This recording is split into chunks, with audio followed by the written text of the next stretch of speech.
Hello, everybody. Pour yourself a drink, grab a snack, and let's commiserate. I'm your host, Sam. And I'm your other host, Dave. And summer is in full swing. This is the first summer in a very long time that I felt like I am actually taking full advantage of the summer. It's been good. I applaud that. This is the first summer that I feel has been reasonable. And that's not to say that we didn't have some days that were like 108 and people died. And it was a very bad summer. But overall, like even this week, it's been like high 70s, mid 70s. Like it's been a very pleasant. I was very adamant. I wanted this to be the summer that I'm outdoors as much as I possibly can be. Mm-hmm. We've been doing a few river floats, cliff jumping. It's funny, over the weekend, I only burned in a little spot here and a little spot here. They were two random burns, but I was like, all in all, okay. It could have been much worse. You may have read it, but the New York Times had a nice little article last week about summer and the guilt that people put on summer. And they were like, hey, do you have anything planned this summer or anything big planned for the weekend? And there's this kind of unsaid or inferred, implied pressure to constantly be doing stuff with the sun up because everyone will guilt you and be like, well, in winter, you're not going to have the sunlight. You're not going to have the warmth. You're not going to have... I was like, yeah, but I'm also not going to have mosquitoes. I love winter just as much. Don't get me wrong. But there's this pressure too. Like if you're not up at 5 a.m. enjoying the sunrise and you're not out like swimming and paddleboarding or going for a walk or just outside enjoying the fresh air until 9 o'clock at night, like you're doing something wrong. And I'm sorry, but that is a pace that is exhausting. Yeah. Well, you are also still very freshly married and getting a routine. I am. There's that. I have no room to talk. I'm only 8 months married, but like it feels like so much longer though. I know, but not even so much like doing something super active outside, but just being outside. Like my favorite moments have just been now that I am a reader, sitting out on the... What changed? You finally learned how to read? I didn't know how to read. I am hooked on phonics. Remember the old commercials for like, I'm glad I played the phonics game or something like that? But no, just like sitting outside, like on our back patio area, string lights at night, glass of scotch in hand with the book, just being outside. Like, you know, you don't have to do anything super active, but just getting that fresh air. Samantha cannot handle the bugs, even though like the bugs were at their worst in the spring. But I'll be like, you want to just come sit outside with me while I read? And she's like, yeah, sure. And Samantha doesn't just see a bug. She experiences the bug. So you can see like, you know, the second she sees a little ant crawling near her chair, it's not just, oh, there's an ant. It's, get it away. And so it's not relaxing for her. Now, for you on the audio that didn't just see or experience that, that was a mild panic attack. Yeah. That was a very severe, at the sighting of it. Yeah. An ant, Yeah. No ants were harmed in the making of this. Yeah. She explained it to me though, because I was telling her like, you love being outside. Does she have though. Like bugophobia or? Yeah, there's a lot of reasons behind it, but I told her, I'm like, I thought you loved being outside. You're always talking about how you love the outdoors and how you were outdoors all the time growing up. Entomophobia. It could be. That's a thing, yeah. Characterized by significant anxiety when thinking about or encountering bugs. Yeah. Oh, yeah. Well, I was like, but you're always saying how much you loved the outdoors and, you know, being outside growing up. And she said, yes, but I like being outdoors as long as I'm moving. If we're walking or, you know, boarding or something like that, if I don't have a chance to take in the surroundings and see all the spiders crawling near my door, I'm fine. Yeah. I'm like, I'll give you that. That's fair. Last night, Jesse, it was like coming down on sun. Yeah, it was like 7 or 8. She's like, hey, can we go for a walk? And I was like, sure, yeah. These are the longest days. I'm like, okay, it's like there's still sun. But like by the time we got our shoes and like got outside and everything, like the sun was setting. Mm-hmm. So then she's like, hey, why don't we go sit down by the lake? I'm like, sure, let's go sit. And within like 30 seconds, the mosquitoes swarmed. I was just going to say. And I realized, I'm like, hey, can we like I don't mind being outside, but can we go for a walk? She's like, why are you bored? Are you tired? I'm like, no, I'm just being eaten alive. Yeah. I'm like, we can avoid this. We can avoid this. The lake where you live, it's a shame because there are like these nice sitting areas and like pavilions around. Benches. And I would go and like try to relax at those spots, but the mosquitoes are just relentless. It just kills the vibe. One of my favorite things, and I did this during pandemic, is I bought a hammock with a bug screen. Like it had the bug netting sewn into it. So like you'd set up the hammock, and then you'd like set little like bungee cords to hold the net up. So you'd like crawl inside of it and zip it up, and that way you get the full mosquito full mosquito experience. Get the full hammock experience without having the constant bugs in your face. We did a picnic day on the lake with some friends over the weekend, and so I brought like all my stuff just because whatever. Like I brought my frisbees, our paddle boards and stuff. And so while some of us were playing frisbee, Samantha was like, Sam, can we take the paddle boards out? Like some of the girls want to go out onto the lake. I'm like, sure. And so thankfully I have the electric pump. And the electric pump, even though, it's taken away the work for it still takes a while it's it's a good 10, a solid 15, like 10 minutes at least to get the thing inflated. And it was hot and humid. So like while the pumps are inflating, I'm sitting in my car with the AC on. And so I get, paddleboard number 1 done. First world. I know. Like as I say it out loud, but I get paddleboard number 1 done, haul it back over to the girls. Got to go inflate paddleboard number 2. Then one of the other girls is like, "Could you inflate mine too?" And I'm like, "Sure." And so it takes like, if it was more work, I would feel guilty about saying no. Right? Yeah. I'm like, I have no reason to say no. But this has now become a 45-minute process. I'm missing out on like the games and stuff. I'm sure some of these girls are listening. I was happy to do it. But so thankfully they did make the most of their time on the lake. Take a note. This is what Let's Commiserate is all about. Yes. We're happy to do things. Because people were like saying to me as I'm like hauling stuff back, they're like, "So are you just working today?" I'm like, apparently. I think I am. Thankfully the deflation process with my pup, it's 30 seconds.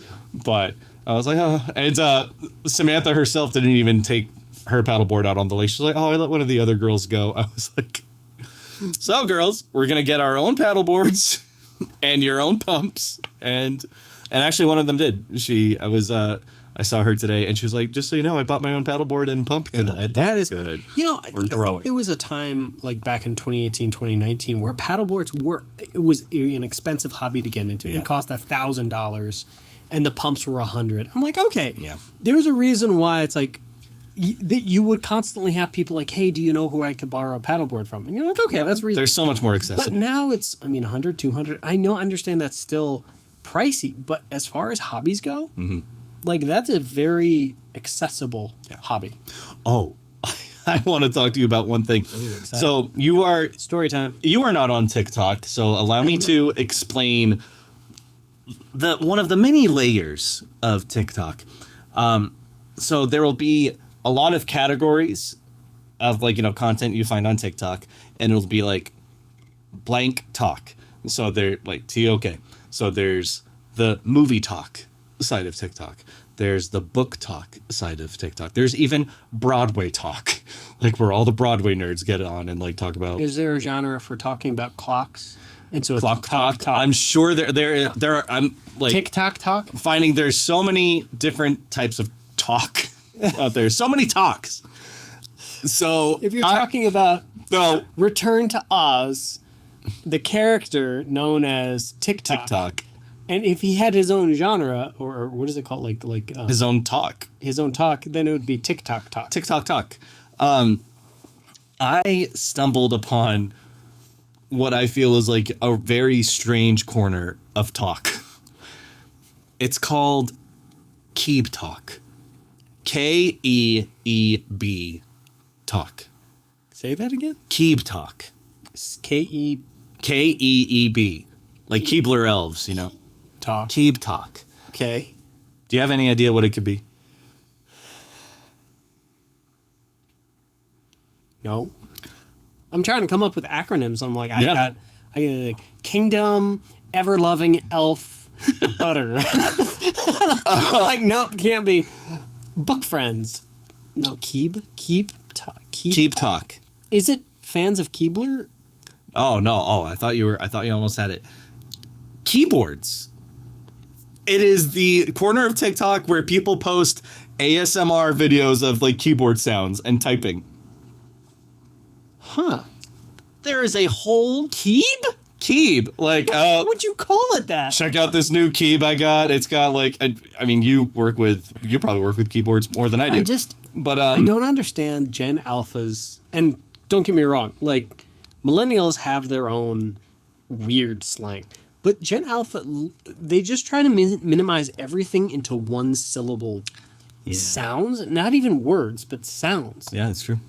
Well, so it's people just posting like 1 minute ASMR videos of typing sounds and keyboard sounds, clicking sounds, and or people like how they what's the word I'm looking for? They augment their own keyboards, like take them apart, and they'll get new keys sent in, and I'm learning so much.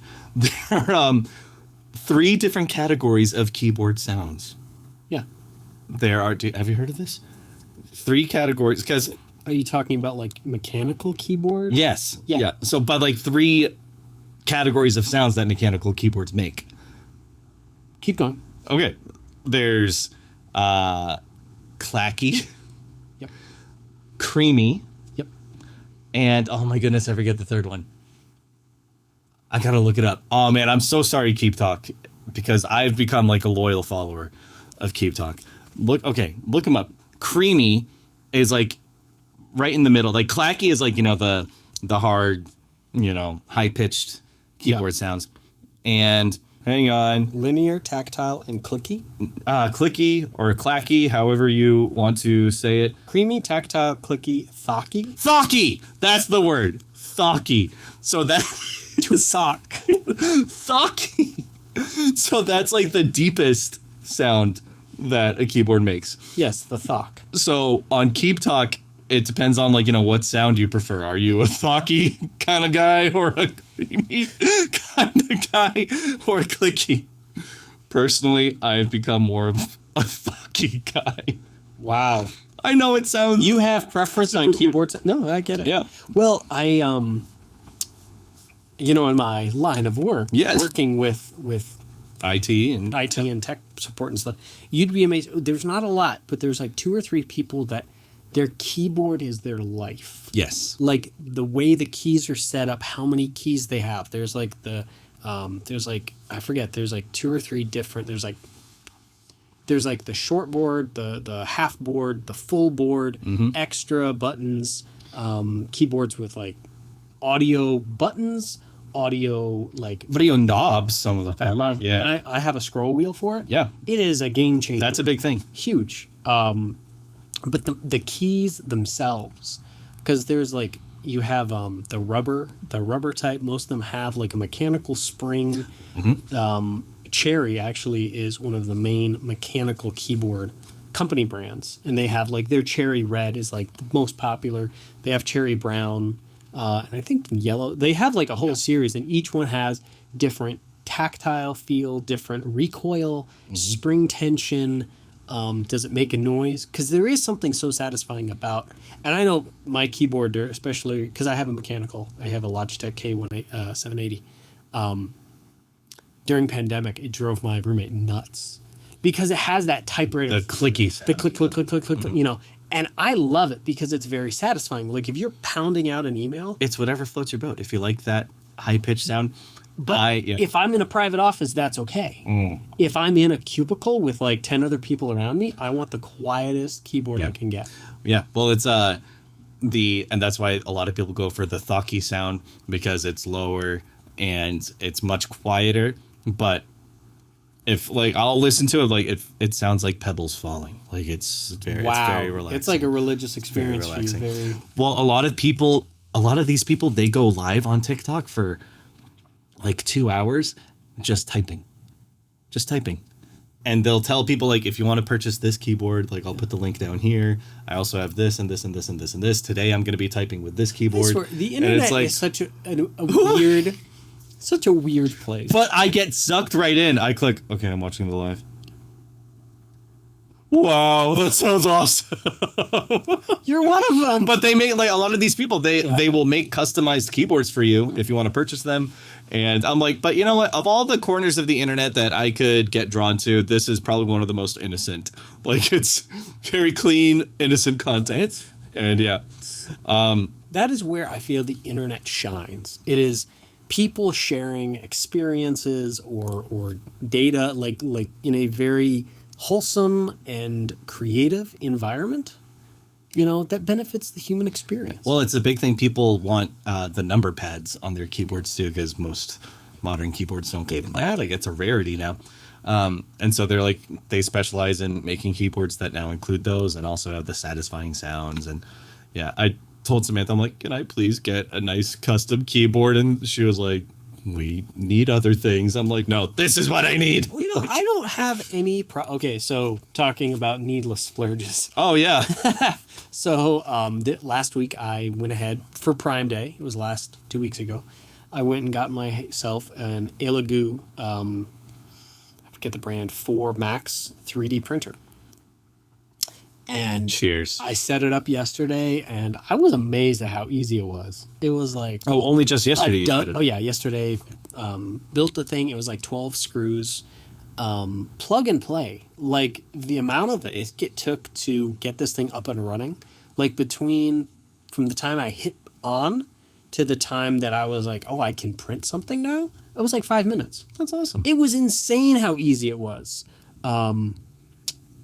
And I printed out, I test printed a little turtle, and I took that to my wife, and I was like, hey, I made this. Aww. And I was like, hey, remember that thing last month that I told you that I was going to spend some money on? But it was a work-ish kind of, it's something that I'm going to be using for work.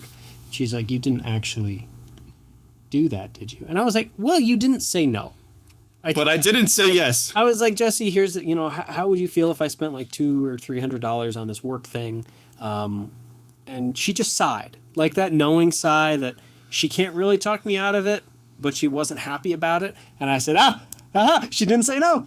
So, and she's like, and by the way, I hate turtles. I've watched enough sitcoms to know. I'm like, that's your golden zone. Because, so I set it up and stuff, and it is awesome. Let's you printed. Before we started recording tonight's show, we already started talking about like what we can do for like award ceremonies. We're going to print like awards for our next murder mystery, like best actor, best costume. Yeah, we did. We had a friend print some trophies for a party a few years ago, and people loved them. Like I sent him like the little Oscar statue file that he could use, and it was awesome.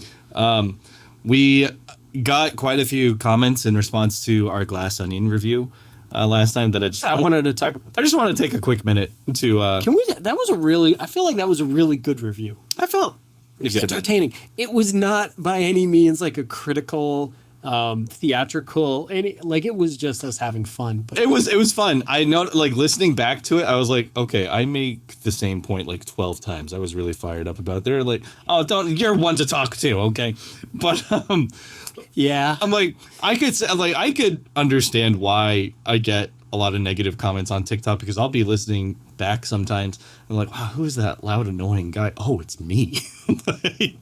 You zone yourself out. But unfortunately, to make any kind of a splash, you have to express your opinions in a very opinionated way these days. Fair on the internet, you're gonna get more. That's what kills me is saying the right thing. Nobody cares. Right. Saying the wrong thing, especially in this cancer society, is not cancel. Not cancel. I was like cancer society. Sorry. In this I support anyone that has cancer. We love them. And okay. That's right. So your point, yes. They're not going to help. This cancel society. Cancel culture. Cancel culture. That's the term? Yes. This whole thing.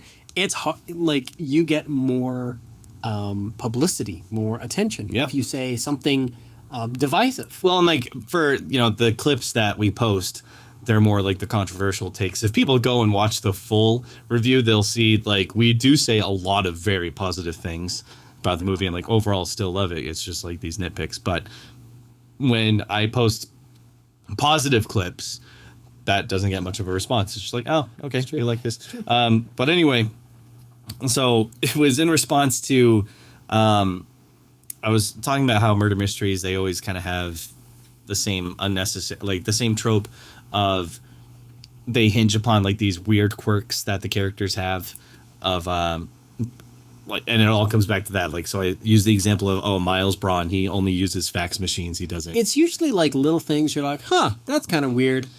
But we're going to go with it because that's what the story says. I got a few comments that were actually helpful. They were educational. Apparently that was an homage or reference to Steve Jobs. He also did not use. Really? Yeah. I was like, oh, I didn't know that. But I feel like I did. I feel like I heard that a long time ago. Do you really want to... A murderer to be... You know. Like, you shouldn't make the villain... Yeah. A positive, unless they didn't like Steve Jobs. Yeah, but apparently that was a thing. Ryan Johnson doesn't like Steve Jobs. That's the message that's being sent. Yeah. Ryan Johnson hates Apple? So, okay, yeah. I did talk about that. Apple. Oh, you did? Apple doesn't want to be the villain. Mm-hmm. I know. I need to get that out, actually. Yeah, so that was... Okay, that explains that. And quite a few people were saying that, like, I can excuse the fax machine because it's the type of crap billionaires do to try and pass off as eccentric geniuses. But you're right, generally speaking.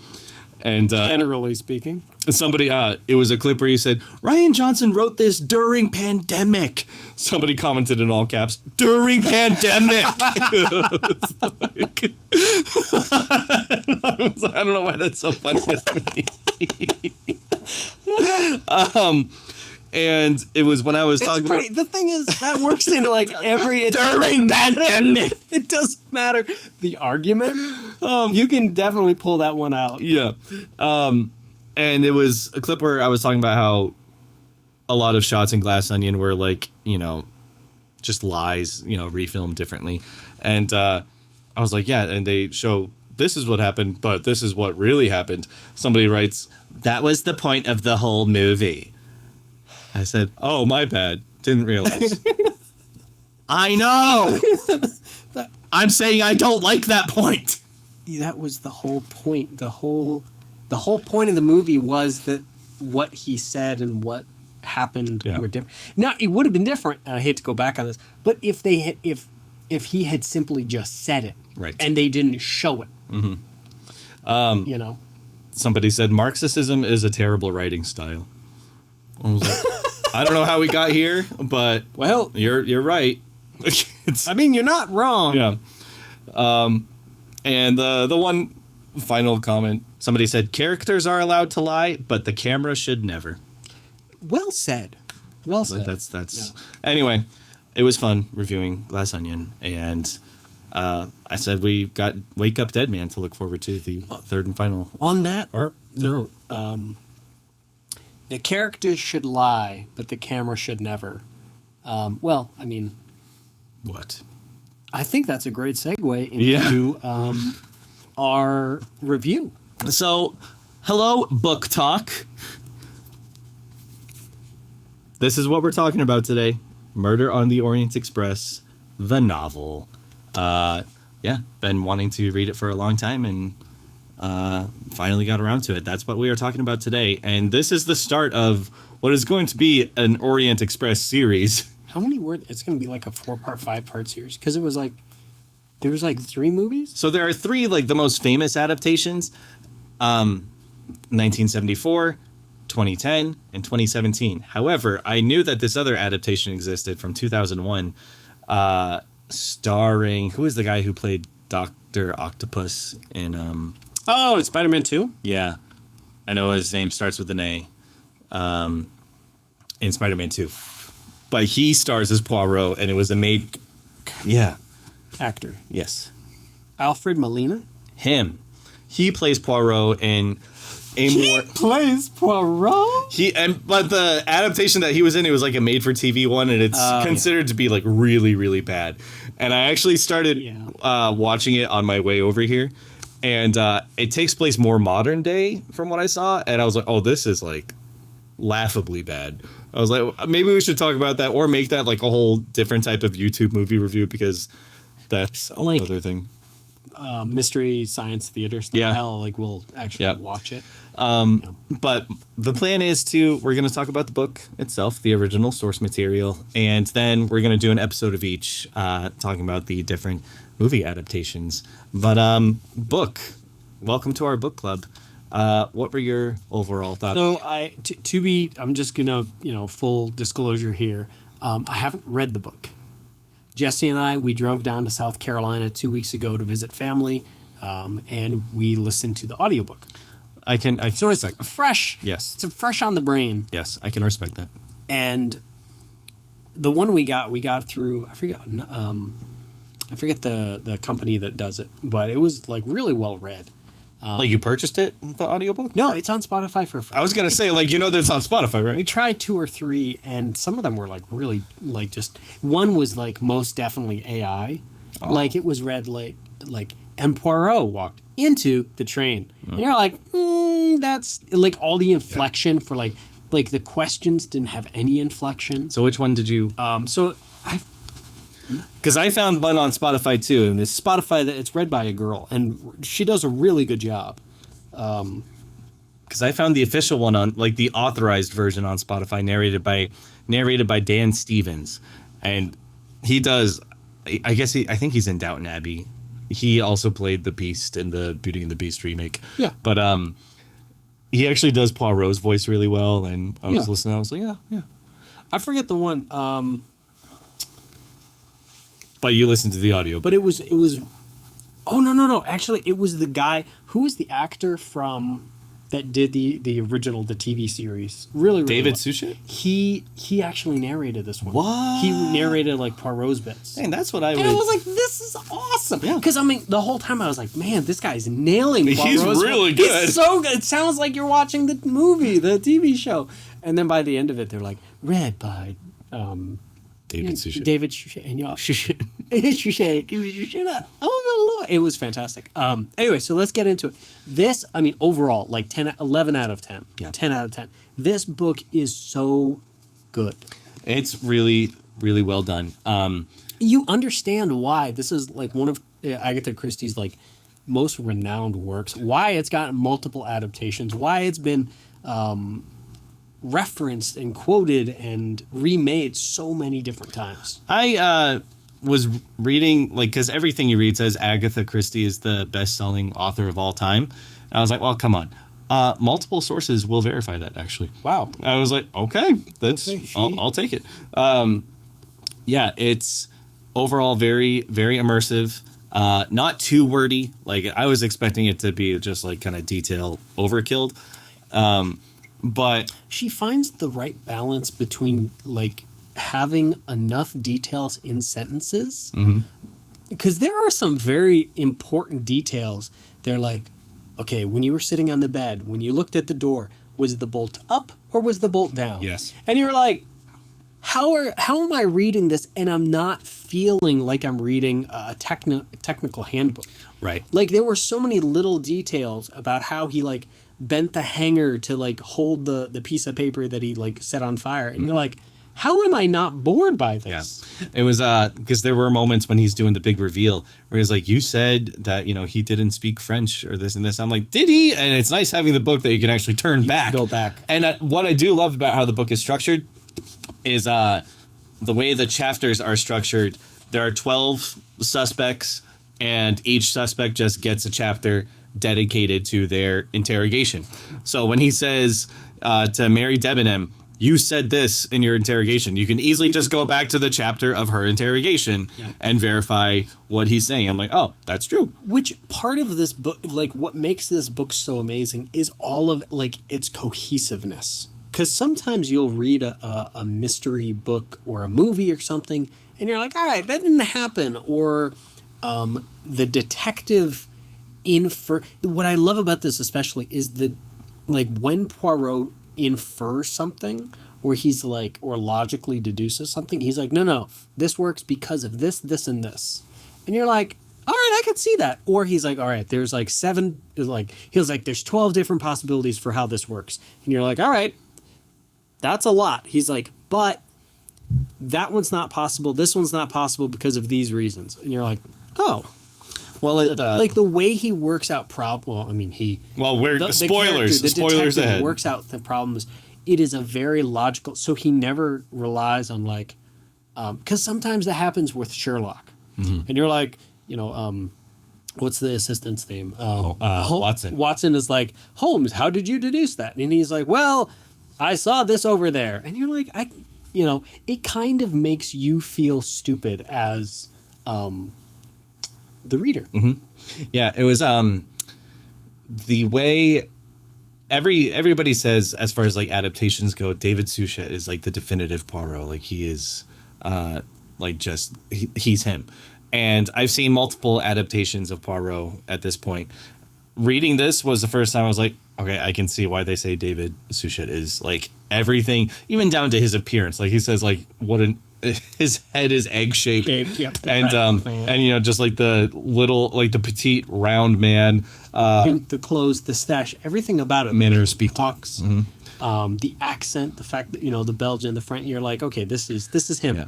It was difficult reading it, like already knowing how the story ends. Yeah. I was trying as best I could to go in like with a fresh perspective, like how would I go about figuring this out? And noticing the differences between the book and the adaptations. I am not one of those people who's like, oh, the book is always going to be better, this and this and this. I do think some of the adaptations make improvements on it. I really do. I'll get into it a little bit. Hang on. A little bit. Wait, so what you're saying is you think the movies are better than the book? Am I? That's well done. Hey.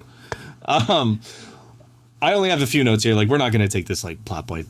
No, I mean, dude, no, we don't. Could never. Our review would be longer than the movie. Yeah. But some key differences here. I noticed like the way the mystery is revealed, like the Armstrong case. The big reveal feels a lot more gradual as the book progresses, where every single person is revealed to have some ties to the Armstrong case. Some of the movie adaptations try to like keep that under wraps as best they can and save it for the very end, and it kind of blindsides you. This, it's like, no, like you were her sister. Okay? Like we've established that. And I feel like by the time you get to the end, it seems so logical. Like, and that's why in the big reveal, and spoilers ahead if you should have seen this or read this. Spoiler awards. His big reveal doesn't seem like everyone in the room knows that he knows. Yeah. As he goes through it, and he's like, here's the possibilities. Here's this one, kind of fanciful. This dude hopped on the train and killed this guy and then ran off, and everyone's like, he doesn't know. He's not pointing blank. Okay, we're good. And then he's like, but there is a second. And then he literally goes like scene by scene on everyone, and they're all like, oh crap, he knows. And then he's like, but I'm not a policeman. My jurisdiction, like, I'm just going to leave it up to you. You're the head, the owner of this train company. You make the decision. You'll talk to the police. You'll talk to the police. Mm-hmm.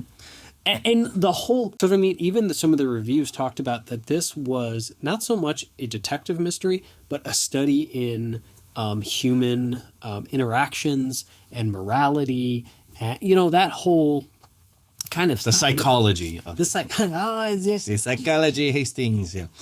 And you're used to the movies that kind of, they try to amplify the dramatics as much they can. People are going off doing different things. Here, the investigation is very simple and straightforward.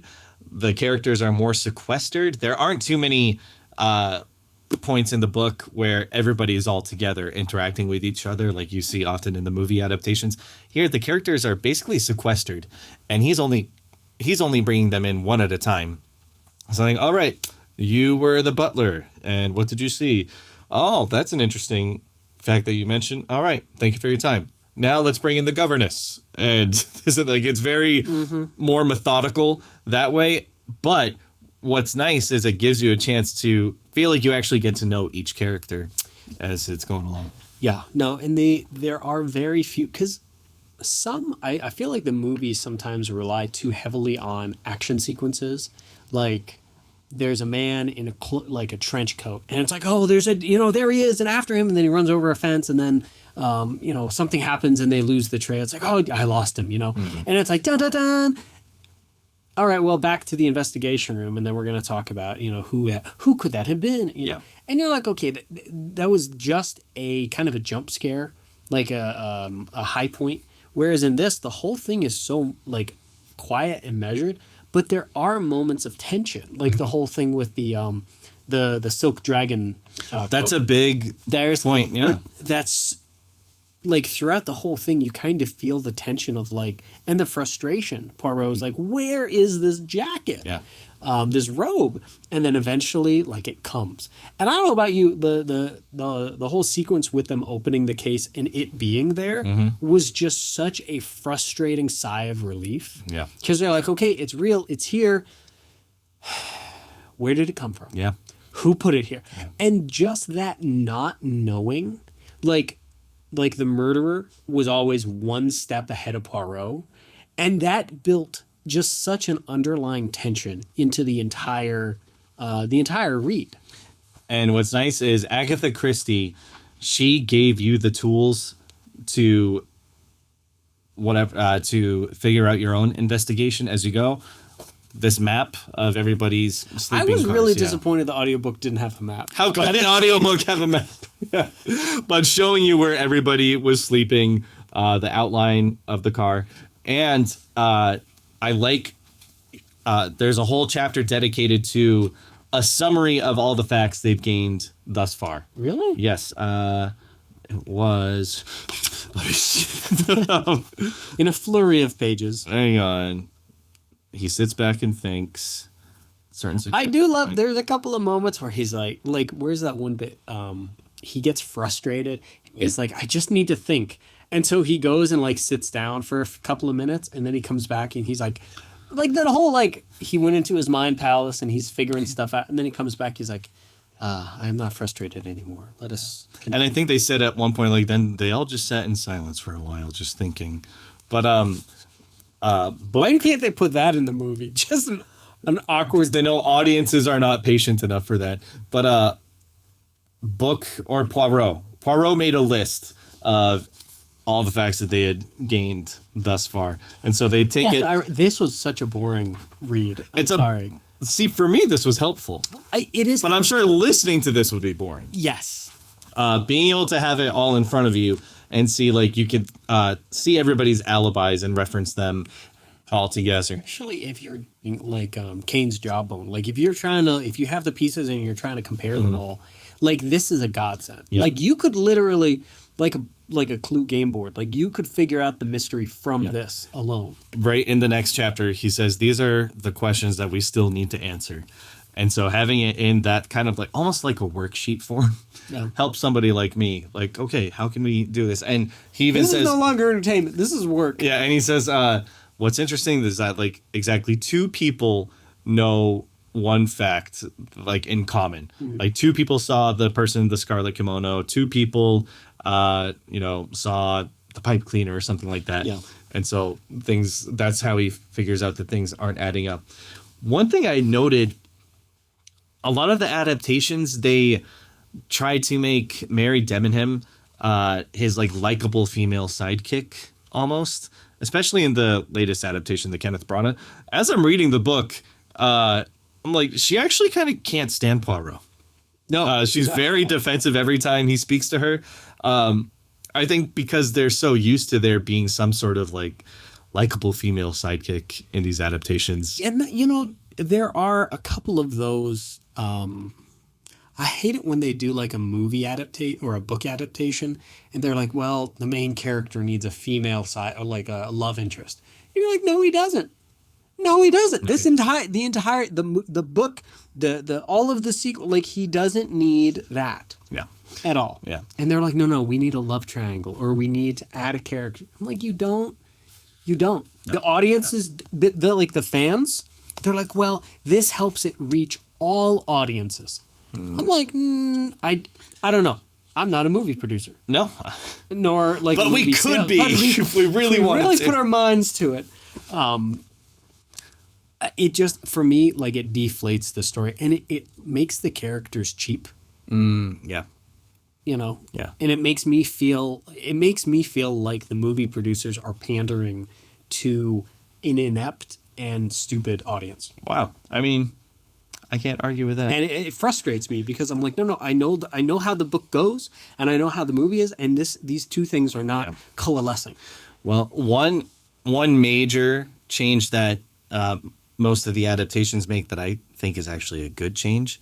Before I say it, and this is something that I will talk about as we review the adaptations, but adaptations are faced with the challenge of how they will handle three major elements. What elements will they keep from the book? What elements will they remove from the book? And what elements will they add or change from the book? And one thing that almost all of the adaptations add or change that I actually think works to its benefit is they extend the ending of the book. Because the ending of the book is actually kind of abrupt. Oh, it's super short. Because once Poirot, he assembles everyone, he tells them what happened, and then he's like, and that's it. Yeah. And they just say, so what are you going to do now? And he says, well, I leave it to you. And they're like, all right, we're going to tell them this. Cool. And book is over. That's the end of the book. That's over. In a lot of the movie adaptations, he's like, I don't know what to do. I am torn. You've put me in a hard spot. But I think it actually kind of works in that way because it's like, whoa, this is like a huge bombshell that he's dropping on them and something major is figured out. What gets me is I don't know. I get the movie because I feel like as the audience, as you learn that bombshell, you're kind of processing it and you're facing the moral dilemma. Whereas he's just spent the last couple of days mulling on this entire thing. And he knew the possibility of this days before, but he just kind of had to confirm his suspicion. Yeah. Whereas he's already thought about the moral implications, the psychology of it all. And now he's kind of leaving it up to the group and seeing their response. Yeah. And so time is needed to digest everything. Whereas the book just kind of ends. I think Agatha was like, all right, that's enough. But it's still good. But just spent years writing this masterpiece. She was tired. And the only thing I did not like about the book is how when he's doing the big reveal, some clues that he mentions are not provided ahead of time, or at least not to a satisfying degree. Like the Countess Adrani, he says, when I asked you, the governess's name of the Armstrongs, you said her name was Miss Freebody. But you got that because there's a store in London named Freebody in Debenham. So that was the first thing that came to your mind. I'm reading that. I'm like, all right, there was no context provided for that ahead of time. If you had mentioned something to that effect before, then I might have been able to pick that up. So if more clues were kind of laid out during the interrogations like that, that's probably my only nitpick. That and the abrupt ending. Incredible. Yeah. Considering how much we trash talk Glass Onion. I know. This was I think it just goes to show Agatha Christie's good writing. Yeah. Good characters, and a story well told. Yes. I did want to bring up this fun fact that in the UK, the book was released in 1934 under the title Murder on the Orient Express. However, later on, about 3 to 4 months later, they released it in the U.S. market under the title Murder in the Calais Coach. Oh. Because the Dodd, Mead and Company opted for Murder on the Calais Coach because of Graham Greene's 1932 novel Stamboul Train, which had already been published in the U.S. under the title Orient Express. So they had 2 years earlier, there was another murder mystery entitled The Orient Express, and they didn't want them to be confused. But I guess fast forward, 100 years? 90 years? Yeah. We don't really care. And now the Murder on the Orient Express is, a common house. It's forever going to be associated with this story. Sorry to that other book. Sorry, Graham Greene. Yeah, I kind of want to read that and be like, compare the two, But that's all I got for the book. It was great. There's so many. It's such a big book. There's so much. But it's an easy read. I was really impressed, actually. I wanted to talk about, for being a book that's 90 years old, it reads so well. Yeah. The language is not complicated. Not over our head. Times you read books like from 100 years ago and you're like, okay, this language, this is just so verbose. There's just so many terms that we don't use anymore. But I'm like, this was such an easy read. There's a lot of, for people that are not familiar with French names, I would imagine they may have trouble with that. But if you're reading it, it doesn't really matter. It doesn't matter. You say it how you want to because you're the one reading it. Amen. But yeah, I'm looking forward to. I actually so this moved me to.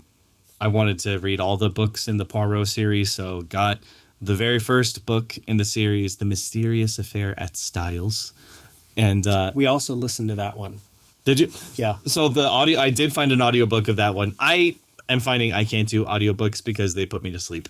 It really feels like your British grandfather telling you a bedtime story. So the only times that I've found now because we're talking about this, the only times that I can do an audiobook is if I'm sunning, like if I'm outside. But typically I listen to books that I've already listened to.